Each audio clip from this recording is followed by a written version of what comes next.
One. Hello, everyone, and welcome to Music Makers. It is Tuesday night, 9:30 p.m., and I am here as usual with Break Time. I'm your host, John Henry Soto.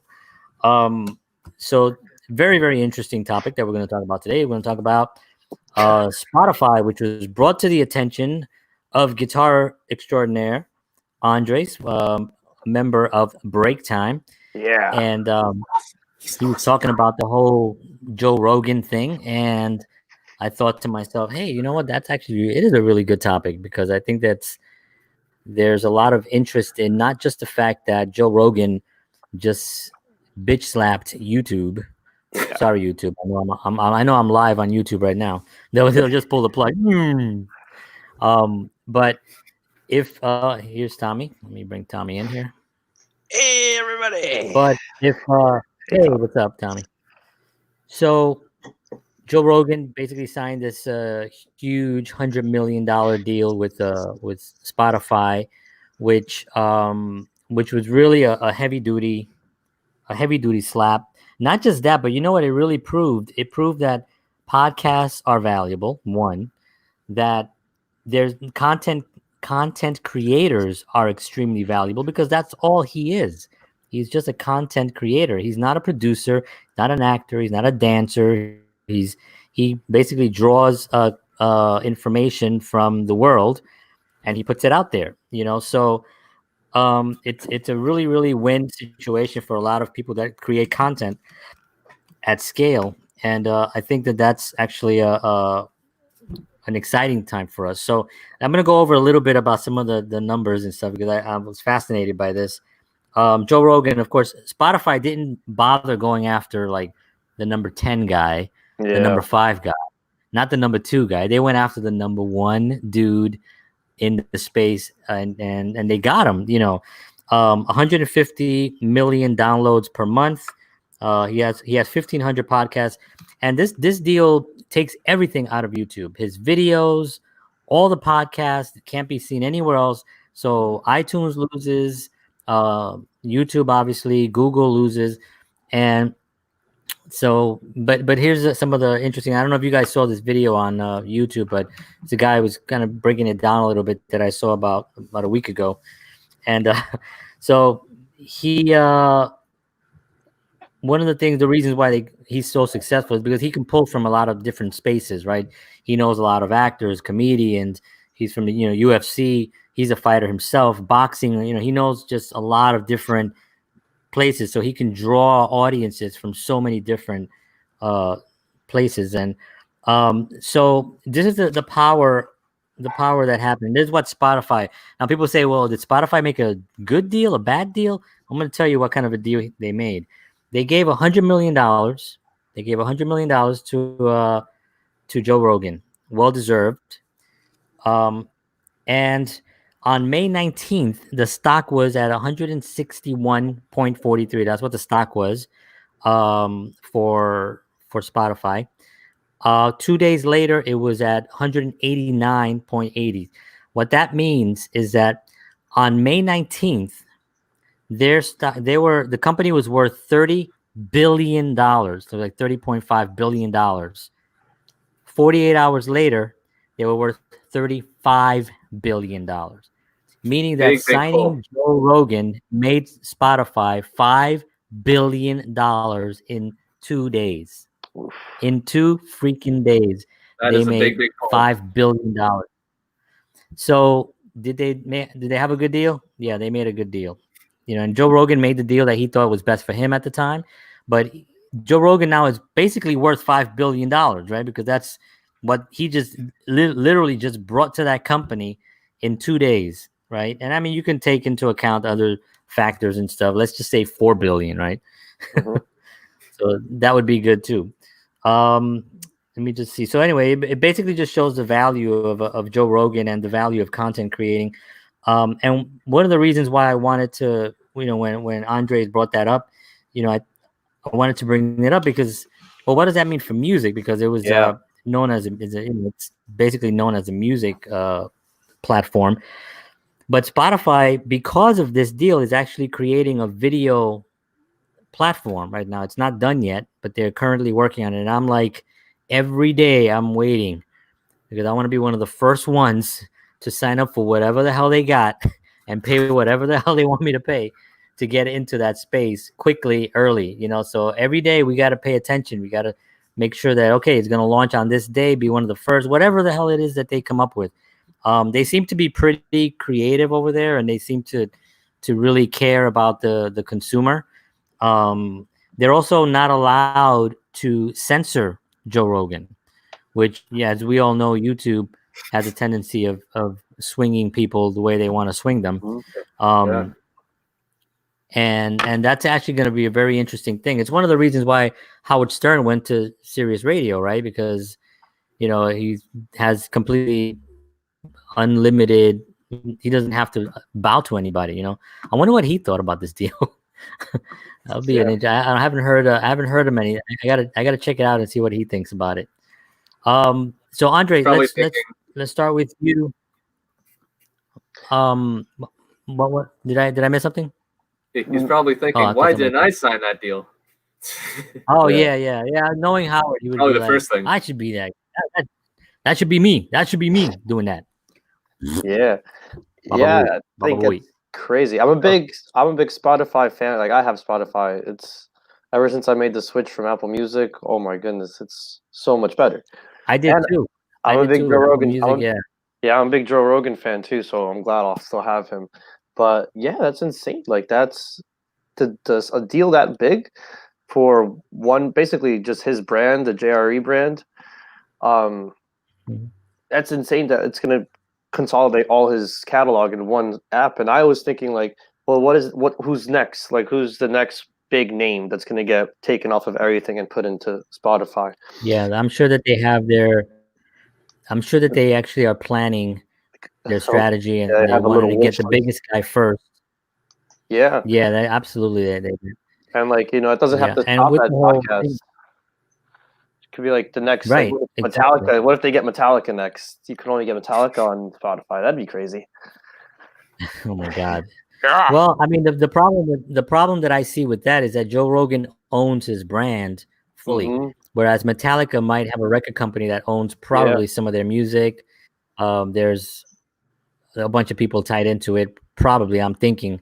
But that's going to be a little bit tricky, But I think the newer generation of artists that are coming up, the newer musicians, they're smart enough to keep their publishing, to understand the value of actually owning your music forever. And signing it. Yeah, exactly. And being able to, like, have that for generations to come, for family and stuff, especially as these platforms grow and become more popular and stuff. But Andre, you say you've been listening to Joe Rogan for a long time, right? What's about him that you find so interesting? Well, he's really a really good host. Like, I've just seen that from watching people critique his videos. He's always like impartial, because he'll talk to, Alex Jones from InfoWars one day, and then he'll have a really liberal politician another day. And it's almost like he doesn't interject his own opinion, but he gets good answers from his guests. And then I just love it when he gets his comedian friends. That's like why I started watching, because the comedians. He's just a funny guy. And I just I can't remember who I was watching. I was watching somebody, Bill Maher. I'm not a huge Bill Maher fan, but he was good on that show. But you're right, I think, and also I think it's because the platform allows for conversation to actually open up and take place, where generally interview shows were like 5 minutes. Oh, I got a new film coming out. Yeah, let's see a clip. All right, great. Hey, so how's everything? Family's great. All right, thank you. All right, up next we have and it's like the show is over, and this actually for 2 hours, 3 hours, sometimes, these guests are able to really open up and just talk about a lot of things. So, and people are watching it, that's the fascinating thing. They're watching it, they're listening to it. I always put it on my people TV. Say, and people say, the attention span of people is low, but I kind of disagree. I don't think it is. I think it just has to be interesting content. Yeah. For it to be, But people also, I think the industry also caters to that idea. So they'll create short videos on purpose because they think that people can't consume any longer and the attention span is not there. It's not that. It's that you have to make it longer. The average time on YouTube video watch is like 40 minutes, like 40, 45 minutes is the average length of video. So there's attention there. There is attention. I think the main issue is content. Is it something that people want to consume? Is it something that's interesting? And I think he does, because he can pull from so many different genres. He's just valuable in that respect. And just having the UFC, where he's going to be able to have like all the UFC fighters, he's going to have boxing promoters, he's going to have boxers in there, he's going to have all the actors, all stand-up comedians want to be on there. I mean, he's had the biggest comedians on that show. Yeah, Kevin Hart Seinfeld to Kevin Hart. And they open up because it's comfortable. And I think you're right. I think Joe Rogan like makes people feel comfortable because he's not there to attack them. Mm-hmm. Like a lot of these interview shows are even late night. Not so much Jimmy Fallon, but I think Jimmy Kimmel and what's his name? The other guy, Colbert. I think when you're there, you're kind of like in a little bit of a sword fight. Gotcha. Like you have to. It's like got to be quick. Gotcha. Yeah, gotcha. Oh, but what about this? And hey, all right. There's this fast kind of thing going where if you're not you're gonna get stabbed. And so I think people go there with a little bit more reservation and don't want to open up as much as somebody like Joe Rogan. It's why Larry King was so successful and is still successful. In his 80s, he's still doing shows. Because he sits there and he makes people feel comfortable. All right, who's next? Who wants to? Joey, Andre. I'm sorry, I don't want to cut you off. Were you saying something? No, that's pretty much it. I'm just interested, like, what's Spotify's 5-year plan? How different is the platform going to be in the next 5 years? Yeah, I'm sure that it's such a great platform now, and I don't know, I've had a YouTube Music, I think it's called, or Tube Music, whatever the hell it's called. YouTube Red. I had that for a while because I like looking at videos, the music videos and live performances and watching the guitar players play. So that's why I liked it, But it's so night and day with Spotify. Spotify is so user friendly. It's smooth. It's very easy to navigate. So yeah, I'm looking forward to seeing what the hell they bring up in the future. It's gonna be pretty cool. Mr. Joey, what's up? What's up? What's up? Chilling. What got any beats for us? What do you got to say about Spotify? Don't beat around the bush, Joey. Hey, listen, man. To be honest, I don't know that much about Spotify. I do know more about Google Play Music, though. That's what I've always used. But I have gone on it a couple times for just checking out new releases and stuff. Like, I don't know. Like I've just always been drawn to Google Play more for some reason. But Spotify, yeah, I'd say that Spotify is definitely one of the most reliable sources so far. With streaming and stuff. Yeah. It's just I don't know. I never really got around to using it that much. Yeah, I think they became the forerunners only because they took the artists into consideration right off the bat. Like right in the beginning, there was a lot of artist features, so artists could put their music up there pretty inexpensively. They got a lot of support from the artists, and they have actually. If you go there now and you go all the way to the bottom, you'll see, 4 artists. You know what I mean? And they have all these different platforms within Spotify for artists, for new artists. I'm talking about for independent artists. So I think that's why they became so popular with musicians and people who like music. In iTunes, I think just completely just lost the game. I think they're done. I think they're the worst. they're old. Even if you look at their platform system now, it looks dated. You know what I mean? Right. They haven't really elevated anything, and I think that's because Jobs, when Jobs passed, I think he just took all he was the soul of the company. Google Play, I'm not familiar with. I do know that they have a lot of music. I'm not familiar with Google Play at all.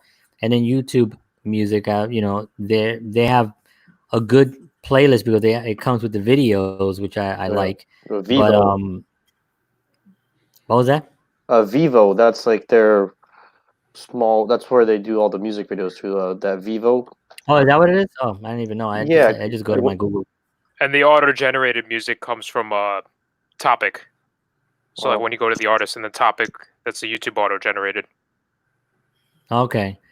So yeah, so I think that Spotify is kind of coming ahead and stuff. So we'll see. I mean, it's going to be interesting. What do you think, Tommy?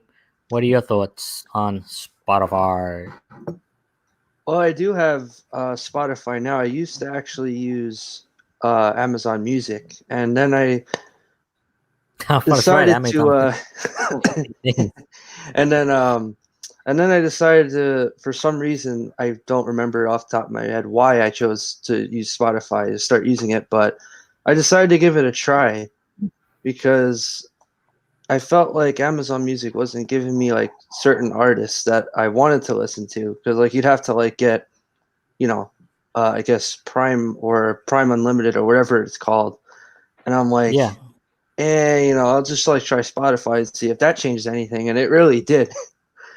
And I really actually like Spotify more because it has more artists that I wanted to listen to on Amazon Music, but I couldn't because you'd have to pay for it. I mean, you have to pay for Spotify too, but I'd rather pay for Spotify in a way than, Amazon, because I like Spotify better, to that extent of not just the artists, but just, like you said, it's easy to navigate and stuff like that, Yeah. I mean, I also don't know how much of that money goes to the artist, how that's broken up. I mean, I'm sure it's just pennies. Yeah. You figured less than pennies. I mean, I pay for Spotify. I think it's $10 for Spotify a month. That's what I pay for it. I don't think there's a bigger one. If there was, I definitely would get it because I want all the features. But I don't think that there's too much concern with like who can they get on. Well, that was my biggest thing with YouTube or with any of the other platforms like Amazon. Like I forgot about it, but I think I did have, or I actually might have it already because it might come with my Amazon Prime thing. So I might have a feature on there. But I did realize that there was a lot of titles that were not there. Like a lot of artists were just not there. And so I thought that was kind of weird. And I don't want to go, and if I want to look for a rare record, I want it to be around somewhere. Mm-hmm. That to me is important. And I think in the future, I'll give you when I was younger, but in 2004, which believe it or not doesn't seem like that long ago, but it was a long time ago. It's like when Facebook was founded. Do the math. Yeah. Facebook was actually MySpace was kicking. I think Facebook came in 2007, I believe. Yeah, 6 or 7. Something like that. Yeah. So in 2004, I went to this music convention in Washington D.C. and the guy, one of the speakers, I might have told the story before, but one of the speakers stood up and he kind of had a phone in his hand and he said, in about 5 years, you're going to be able to have all the music in the world in a box about this size. Now, at that point, we were shocked that we had like the iPod. It was like, this iPod holds 1,000 songs, man. And it was like incredible. I was like, holy crap, 1,000 songs. I mean, I'm used to having a cassette player that had just whatever was on the record. So in the future, somebody is going to win, right? And it's probably New World Order is going to be one music system called NW Music, New World Music. And we just plug into our heads and then we just listen to whatever we want. But I think that one of the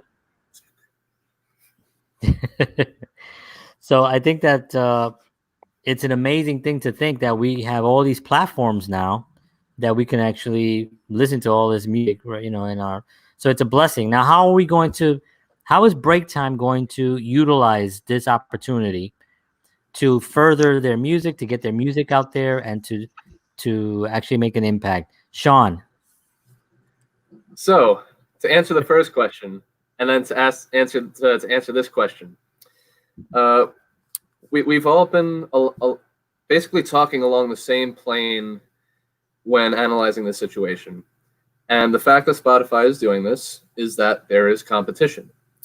And from pure economics, competition creates the best companies and the best services for people all over the world. Competition, all these companies coming up to compete with Spotify makes all the products better for us to enjoy. So to analyze this a little closer, as of the beginning of 2020, Spotify had 120 million monthly active users, and that's the most out of all of the streaming platforms. The closest thing to that is Apple Music, which has close to like 60 million, around 60 million, which is half that. Yeah, wow. And to put 120 million people into perspective, look at New York City. The population of that is around 8.4 million.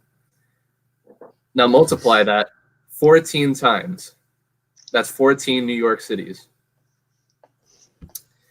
So from a pure perspective, a pure competition perspective, this makes perfect sense for Spotify to make this move, because whenever they are challenged, their job is always to be 2 steps ahead of the next person. And the next person is Apple Music. So we have to give thanks to Apple Music for giving it a shot, but Spotify is still one up for sure on them from many areas. One of the things, like Tommy said, is that it's, and you said, John, is it's very user friendly.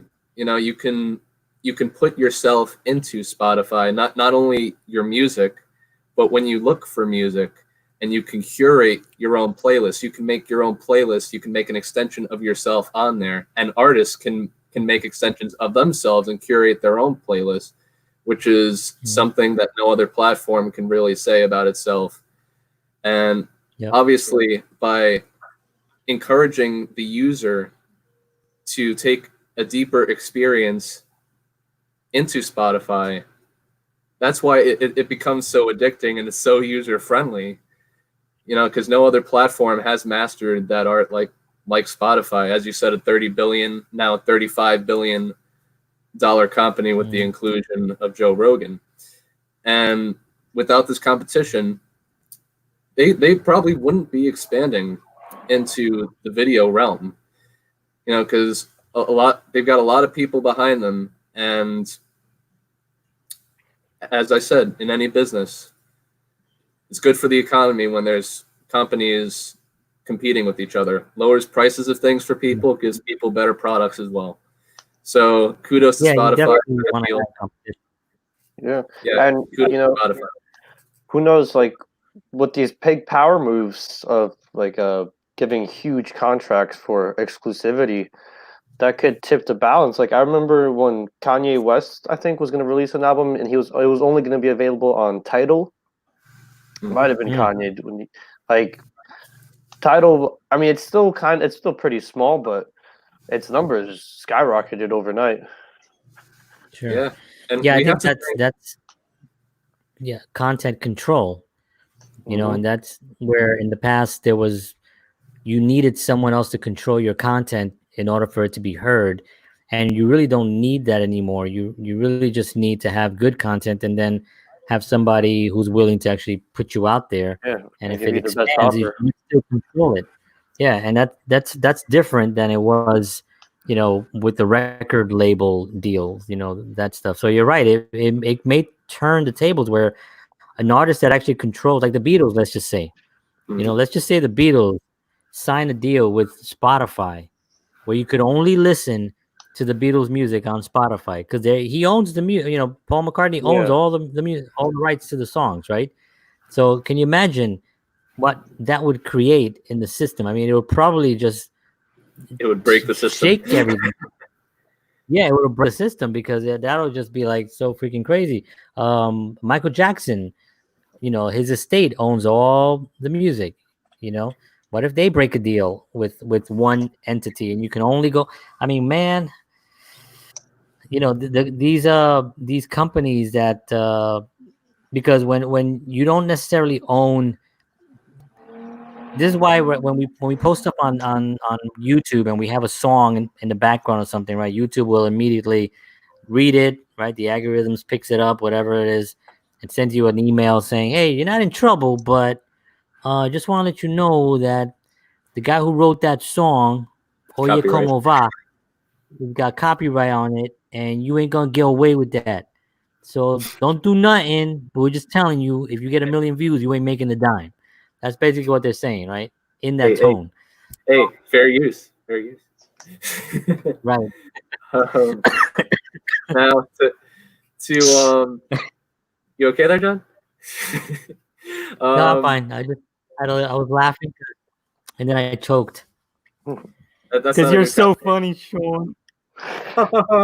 Now for any of the artists out there today that are still yet to make the transition to digital streaming, it's very advisable to do so, because if you look at, okay, Tommy, I know you're excited, but let me finish first.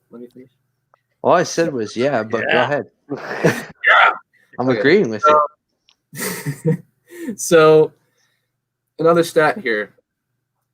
Since the 1990s, when the internet was introduced, revenue for the music industry was taking a downturn.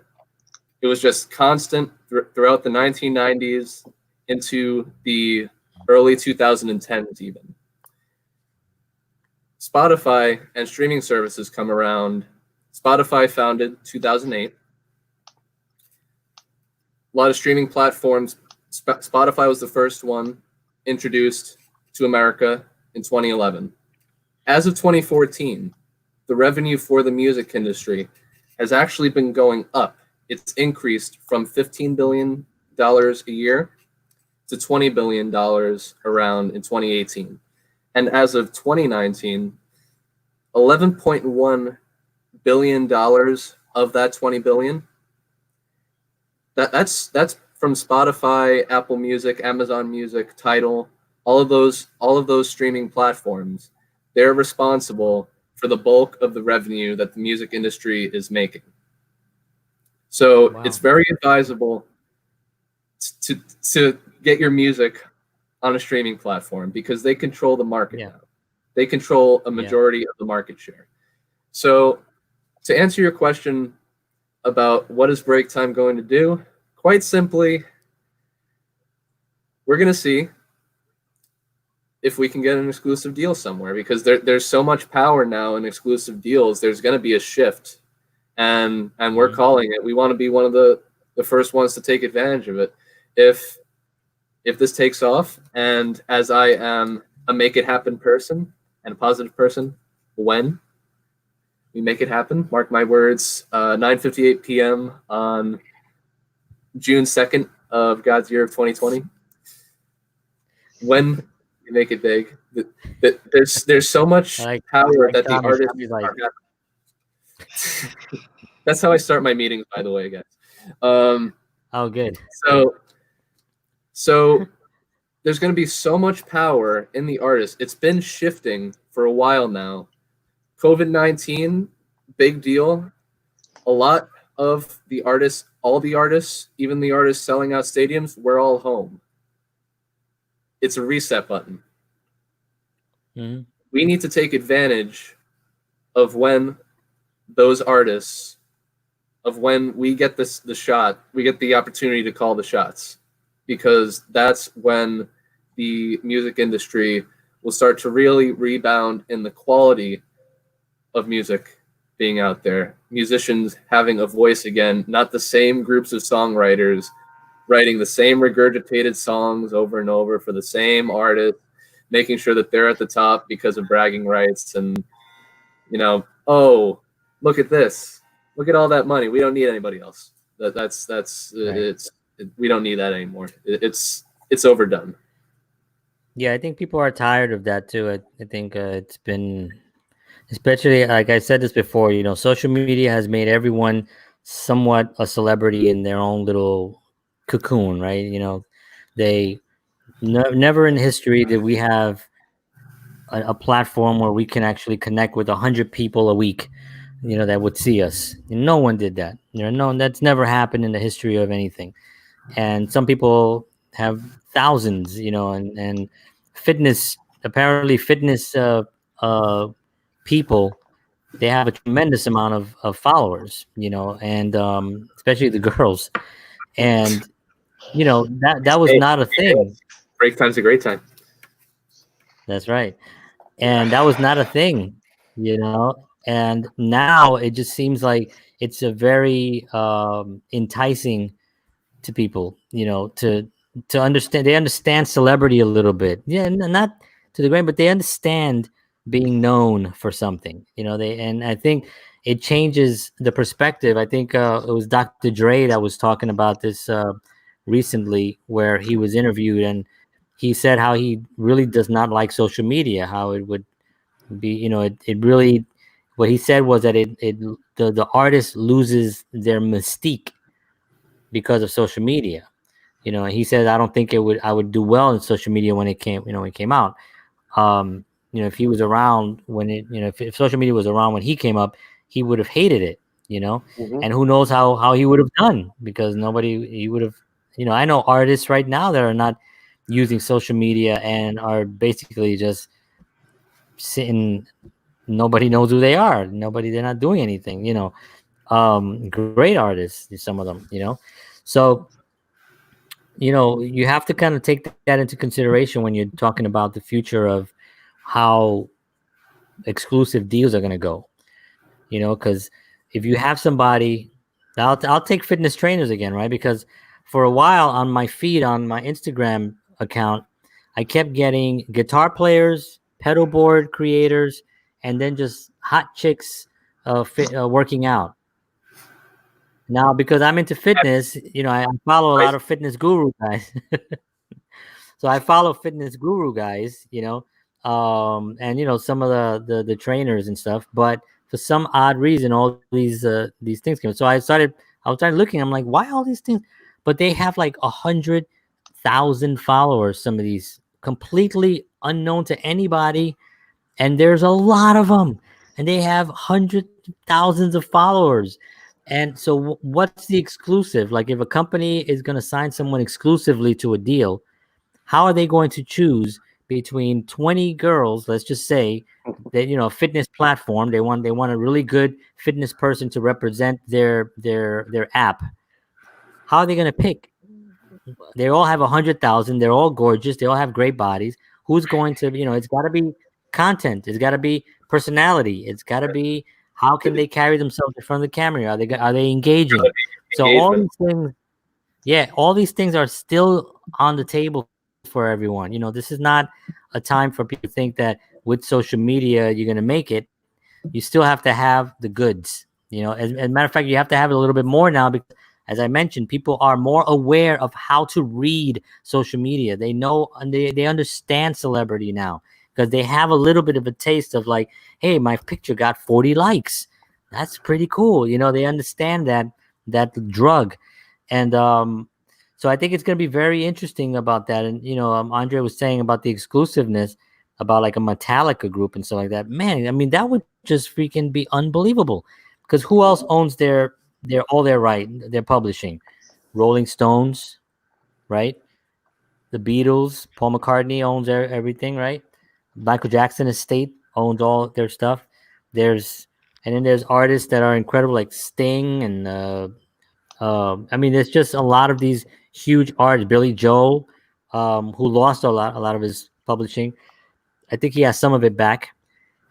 But I mean, we have a tremendous opportunity right now to enter into that space.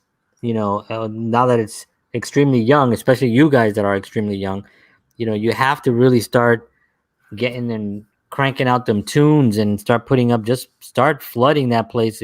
If they're allowing you to put stuff on there, then just start doing it. Especially when the video space comes up and they have a video content, then we need to start making some videos. You know, Do some it. video on the beach. You know, I Music can see you guys videos, doing man. The stereotypical. Yeah, but I would love to do a video with- for you guys. Stereotypical Yeah. music video with all like hot girls in bikinis like along a pool. Well, That's that's a given. the typical summer music video. I mean, hey, at least Yeah. it'll be good music and not poopy music. Yeah, and luckily, I have a lot on my Instagram of these really hot fitness models. So we have plenty of girls to go around the pool. Hey, would you like to be in BreakTime's music video? Block. Great Is it I've great? been blocked. Yeah, I've been blocked 40 times this week. guys. I don't know why. I've been nice to them. I don't know why. I'm just inviting them to my house. I don't get it. This video's gonna make well, a you know, lot when of I shot money, man. when I shot the video for Zello, we were casting for like some dancers, Mm-hmm. and I went to Instagram and stuff, and the singer, he sent me like about 4 or 5 of them, and so I reached out to them very respectfully. You know, I made sure that my wording was very specific. And listen, we're shooting this music video. My name is Johnny Risotto. You can check out my website, so you know I'm not a weirdo. You know, we're just, and you know, it's a paid gig. You know, you come in, and this is basically what the video is about. So he sent me all these people. So I'm responding to them, all beautiful. And one of them responded back. She's like, "Oh, that'd be nice, but I'm only 16 years old. Is that going to be a problem?" I was like, yeah, that's going to be a major problem. I was FBI, like, open up. yeah, I was like, never mind. And, and that was delete that. that conversation. Swipe. Moving Yeah, I on. was like, delete.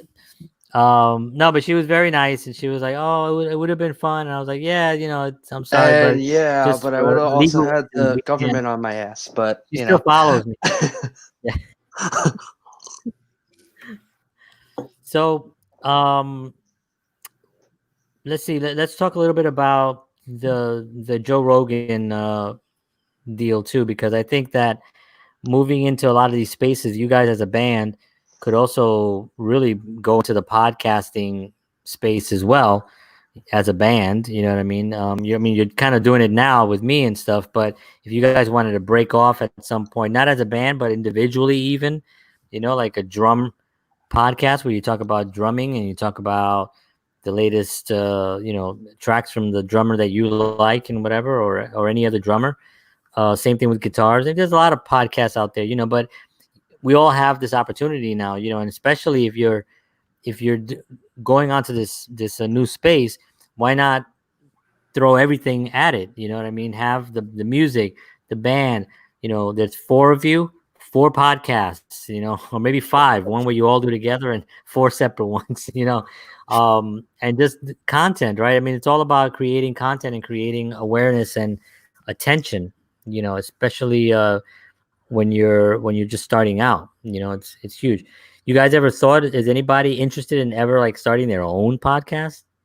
But look, I'm actually gonna throw it down to Joey here because Joey has Joey. discussed this before. So, Mr. Yeah. Jojo. Yeah, I've done a few podcasts before on my channel. Just like all of them were solo, but in the works I have some like group drumming stuff planned. So I don't know when it's gonna be up, but still like in the works. So Yeah, you know what I see you doing is, you know, Dave Weckl, right? So Dave Weckl had an instructional video. This was where you had to go rent them at video stores back in the day, and we rented it. Me and George actually, we rented this video, and it was basically, it was him on the drums talking about different patterns and talking about different how he played, you know, different beats in certain tracks and stuff like that.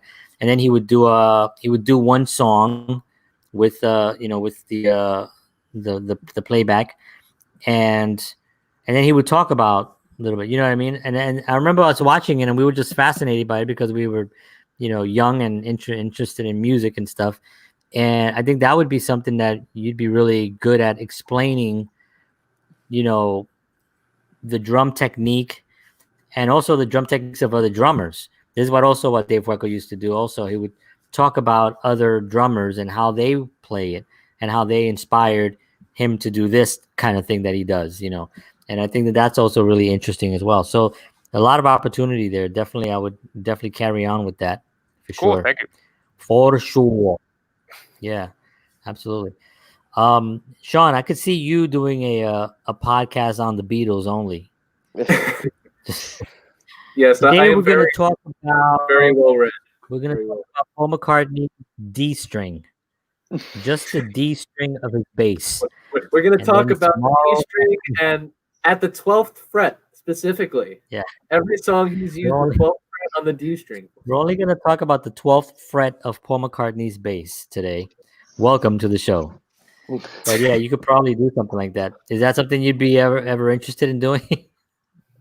I have considered it for a variety of topics because when I'm interested enough in something, I always make sure I know as much as I can about it, because if you don't have an authority over something, why are people going to watch you or listen to you?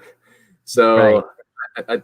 I think it would be a very in-depth show. I actually have done an audio project that was kind of along the same vein as a podcast. I was talking about the history of Sun Studios, and I've gotten feedback from people that I've shown the project to, and they say it could be out there. Like there's like music, segues, non-copyrighted, royalty-free right. segues, and highly produced and very, very smooth going and easy listening. So I think it would be very interesting to do that, get the intellectual crowd, and hopefully be palatable enough for the everyday person, because a break time is a great time for everyone. Yeah, that's right.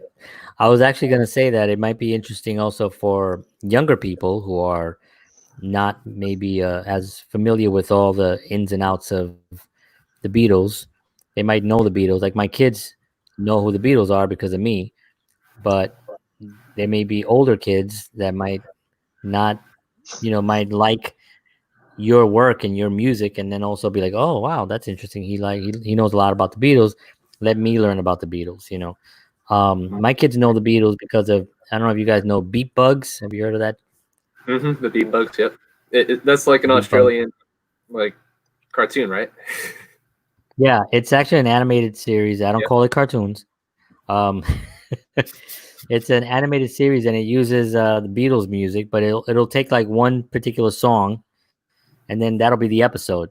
So they have like Help was like a whole episode where the guy was bug was stuck in a bottle, and it's like help somebody. But my kids saw it and they loved it. And so now whenever I play any Beatles song, they know the songs, like You Say Goodbye. I was just playing it the other day. I say hello. They were just, and my daughter's like, hello, hello. So that's the only way this music is going to stay alive. So it was kind of like Schoolhouse hello Rock, and goodbye. right? Hello and goodbye. What was that? It was kind of like Schoolhouse Rock, right? Like what? It was kind of like Schoolhouse Rock, right? Oh, Schoolhouse Rock. Why is that familiar?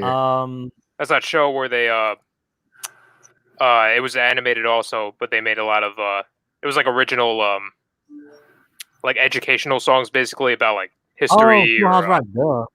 Yeah, that's what I heard when I was a kid. It sounds familiar though, but yeah, but this remember.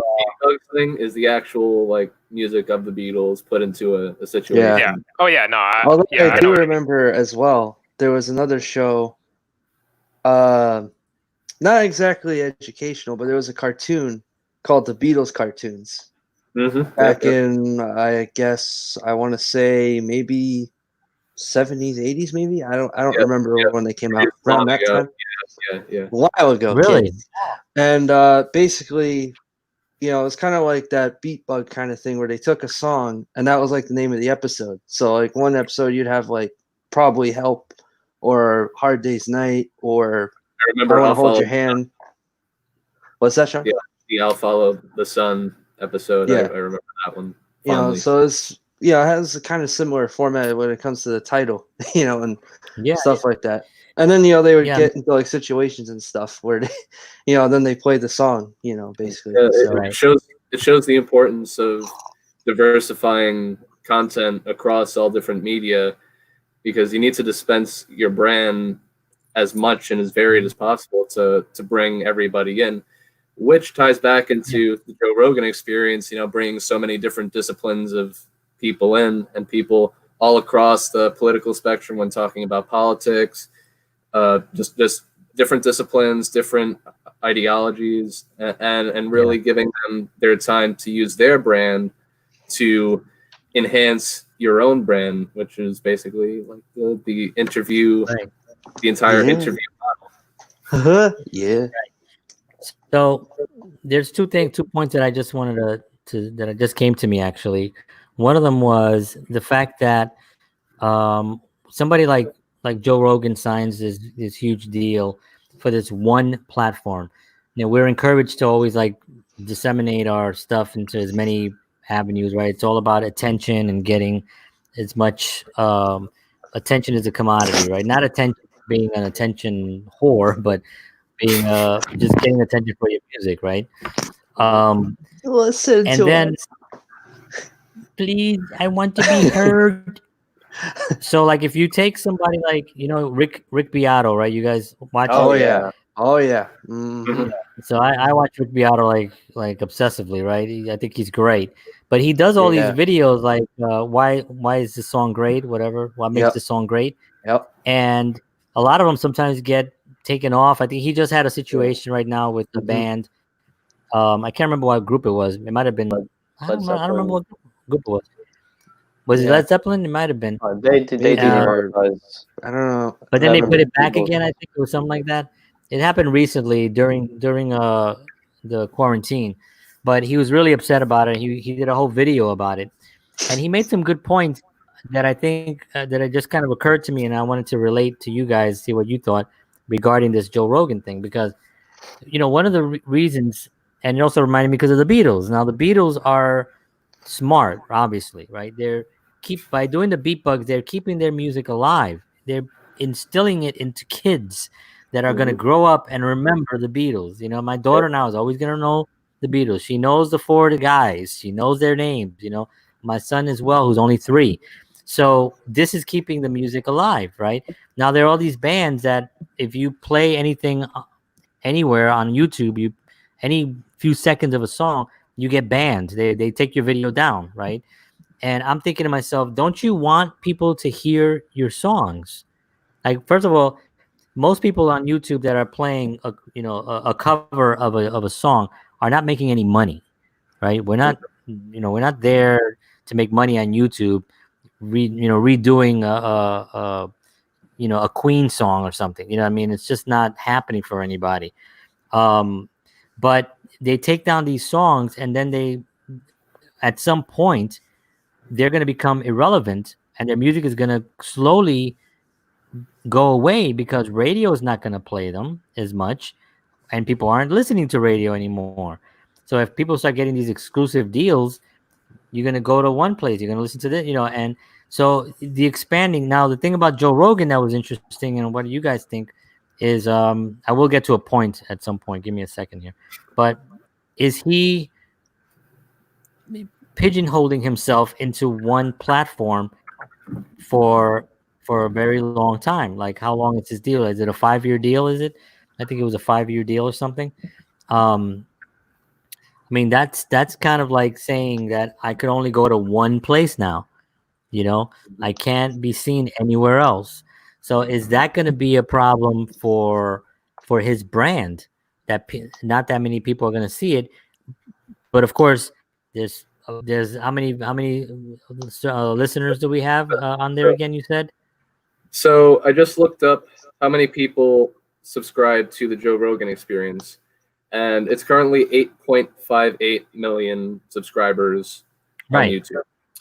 Now, the monthly active users on Spotify is 150 million, over 120 million.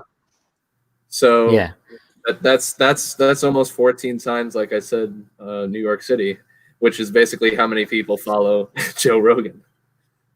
So I'm curious. Yeah, I'm curious to see what happens when he goes over, and only those people that are listening to him, and then whatever marketing they do to get people to come to Spotify. Yeah, what that's gonna generate, like how big of an increase is it gonna go?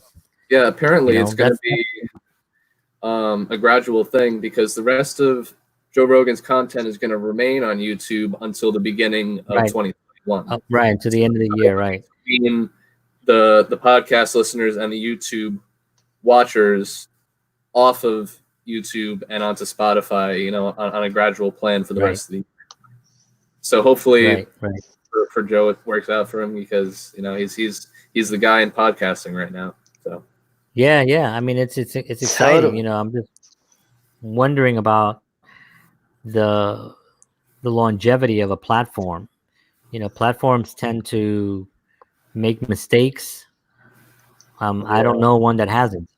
From MySpace to Facebook, Facebook is still great.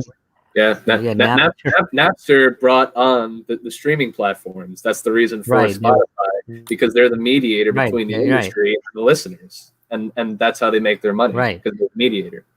Yeah, and they created a huge huge stir in the water. Yeah, Metallica and LimeWire and all that. Oh yeah, LimeWire. I was on there for like a minute. I didn't like that because that whole peer-to-peer kind of thing was a little bit weird.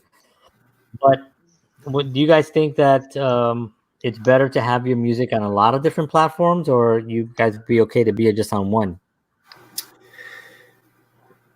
I think it start on one and then spread out from there. But if you sign a contract, I was going to say the other way around. Yeah, I think get used to one first, you know, so that way, like, you know, you get the kinks of it, and then, you know, I mean, you could still spread out, but, you know, make it more gradual, I guess. I don't know. That's just my take. But if you sign a contract, you're not allowed to go anywhere else. Yeah, because you're like pigeonholing. Joe Rogan can't go now and do a show on YouTube. Because the fact that Joe Rogan had YouTube and other places to disseminate his content allowed him to build up that number of people, to command that number that he got 100 million, to bring all of his content over to Spotify. So unless you command a large audience, you're not getting that large $100 million figure to go over, and you're not going to be able to expand your own operations. Right, but he actually increased it by being on a lot of different platforms. Yeah, he increased it. Whereas if somebody signs an exclusive deal on Spotify now, and they're not as big as Joe. Oh, nobody's bigger than Joe Rogan right now. So anybody they sign is going to be less people, you know, regardless of whoever they are. Maybe Howard Stern, possibly, if they bring somebody like that, maybe Howard Stern. But other than that, there isn't anybody else. So it'll be a lot harder for them to get to a Joe Rogan viewership if they go on to one platform. Whereas Joe Rogan was on, I mean, he was on a lot of different platforms. He was on all of them. You know what I mean? He was on whatever platform people were on. Go to SoundCloud, and you can listen to him on SoundCloud, and you can listen to him on iTunes. All the platforms, all the different places of viewership. All the different, and now that's going away. Yeah. Yeah. So it makes me kind of like think, yeah, it definitely is. But like for music, you know, to be considered, you know, somebody says, well, you know, exclusive deal on one platform, is that a better deal? You know, is that a better deal? Like, because you sign a contract, right? You can't be like, hey, you know, I just realized not a lot of people are listening to my music right now. It went down. You know, I'm looking at the music. You're everything here is expanding at 10%, and your app is expanding at 3%. So I just lost 7% increase on my listeners. You know, you got to think about stuff like that. So I'm wondering.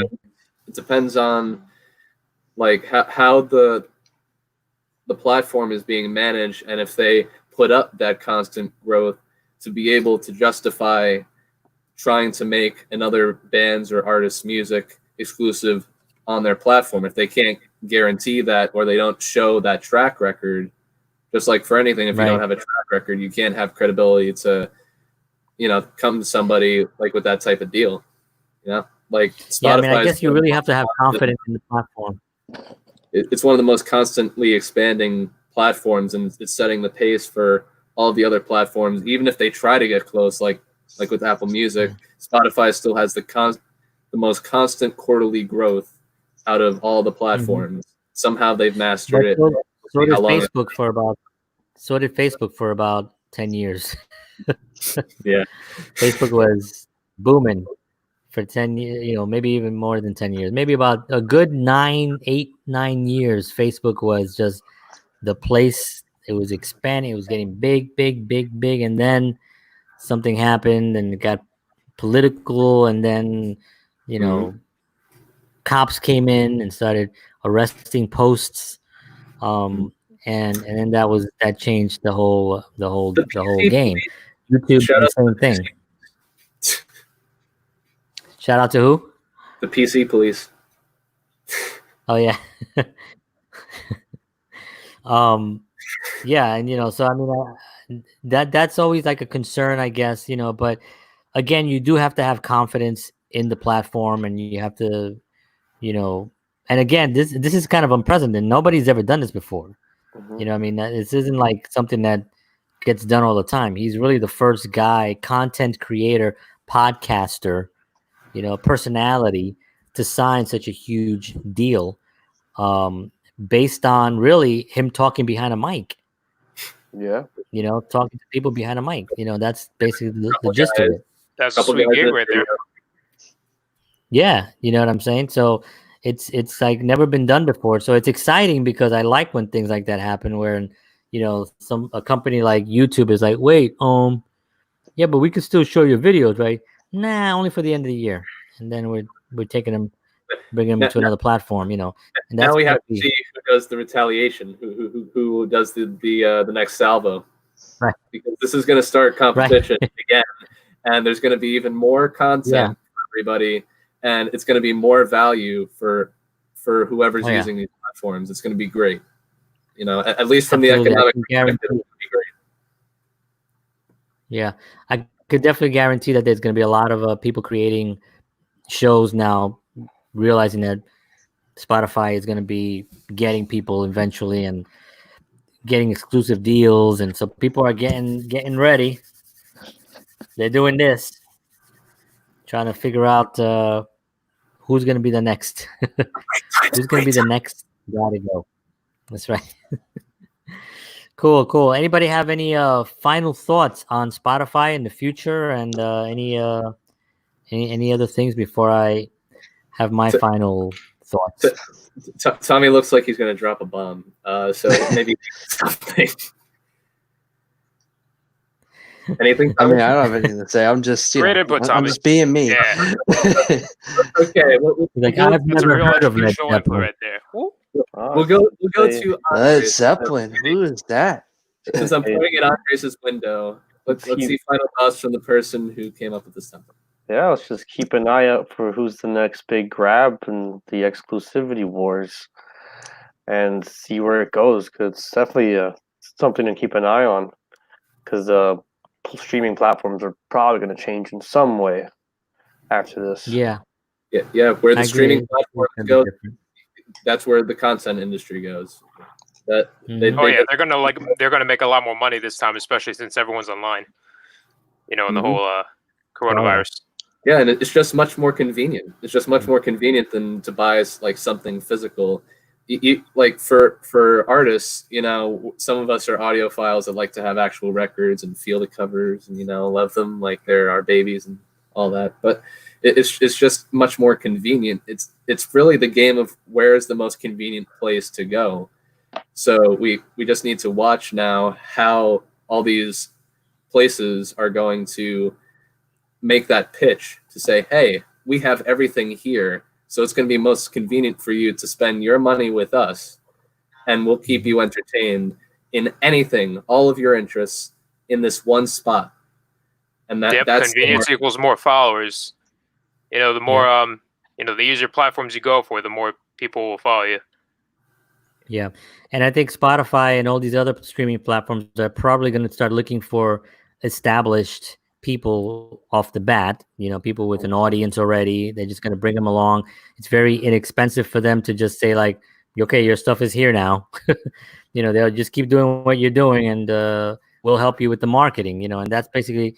It's sort of like how record labels started signing people in the late 90s, and 2000s even, where they weren't really signing bands to develop or signing bands that they had confidence in.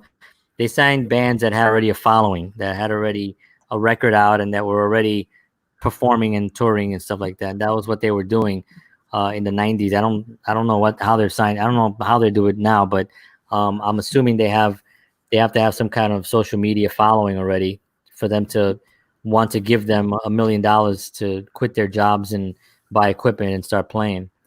But there's a lot of money out there, guys. So I have some final thoughts. I'd like to thank everybody in the band for contributing those awesome insights to this topic. I'd like to thank Mr. Andres for covering this event, because it's very important in all disciplines with regards to content, because now there's different markets opening up specifically in certain locations that we need to track now, and we need to be on top of this data.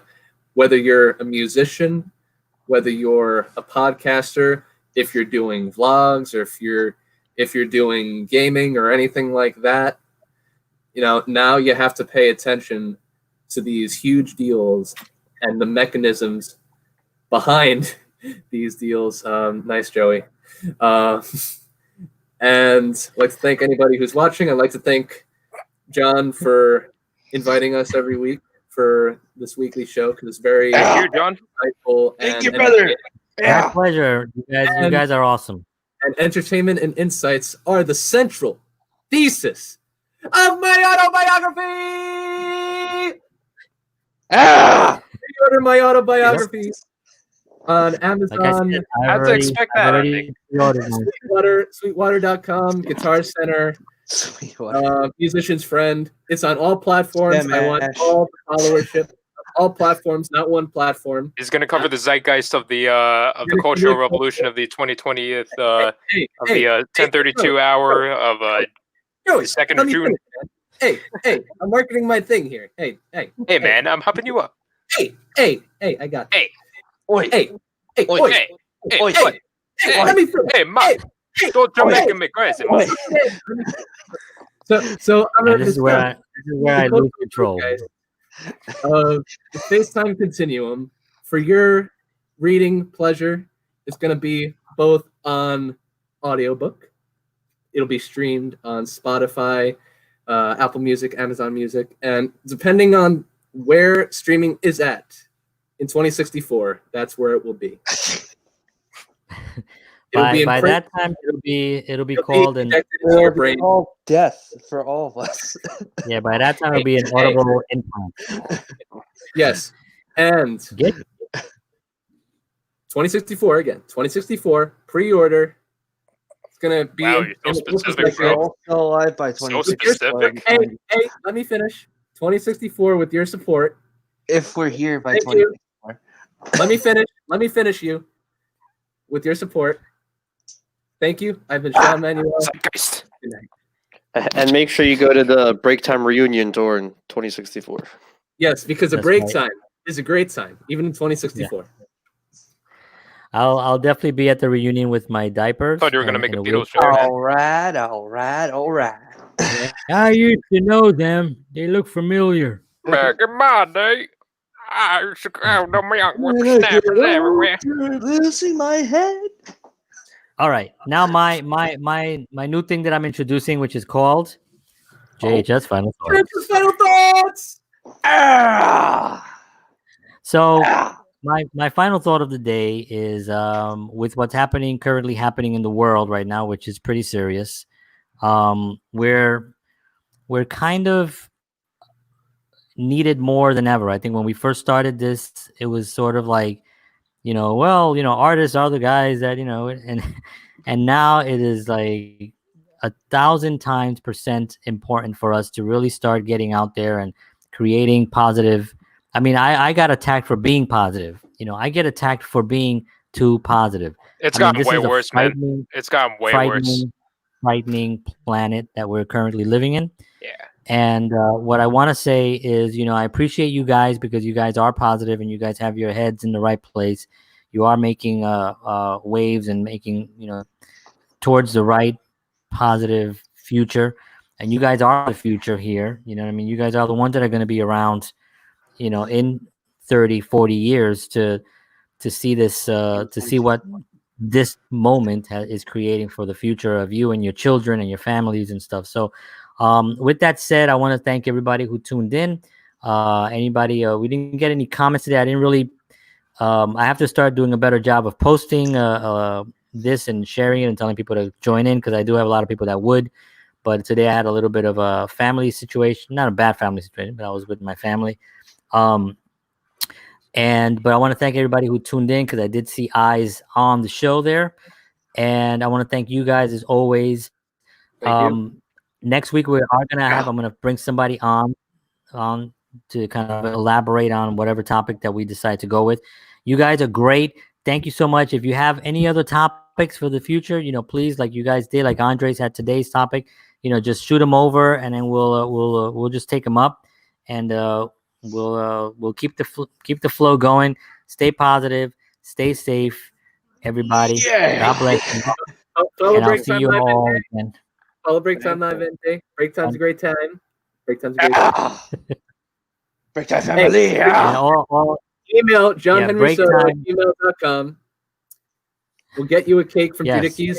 Thank you, Sarah Smith, email me at John It was a pleasure to deliver you that cake.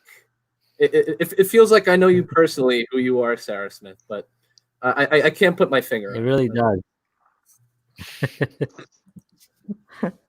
All right, guys. I'll talk to you guys soon, man. Take care of yourselves. Take care. Be well. Take care, boys. You got it. Take care.